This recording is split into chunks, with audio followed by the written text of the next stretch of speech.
கடனில்லா வாழ்க்கை எவ்வளோ முக்கியமோ அதே மாதிரி ஈவினிங் ஆனால் நம்ம திருமுக கடையில் இருக்க ஒரு டீயும் அண்ட் ஜாலியாக ஈவினிங் ரோமிங் தான் வந்து ரொம்ப முக்கியம். ஸோ ரொம்ப வருஷத்துக்கு அப்புறமா நான் எங்கள் அம்மா கூட இந்த மாதிரி ரோமிங்கில் தெரிஞ்ச மாதிரி இல்லை.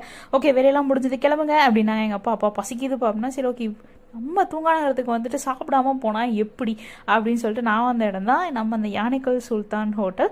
ஸோ உண்மைக்குமே இங்கே வந்து நான்வெஜ் வந்து அட்டகாசமாக இருக்குங்க. நான் இங்கே மதுரையில் இருக்கும்போதும் சரி இல்லை எப்பயுமே வந்து நான் வந்தேன்னா சுல்தான் வருவேன். நான் நான்வெஜ் வந்து அட்டகாசமாக இருக்கும். ஸோ நான் வந்து சிக்கன் பிரியாணி ஆர்டர் பண்ணியிருந்தேன். உண்மைக்குமே ரொம்ப ஜூஸியாக அந்த ஃப்ளஷ் வந்து செம்மையாக வெந்திருந்துச்சு. அதை ஒரு குக்காய் பிச்சு கொஞ்சோண்டு ரைத்தா வச்சு சால்னா இல்லாமல் அப்படியே ஊற்றி குழச்சி அடித்தா உண்மையுமே வந்து அற்புதமாக இருந்துச்சு. எனக்கு என்ன எக்ஸ்ப்ரெஷன் கொடுக்குறதுனே தெரியலங்க.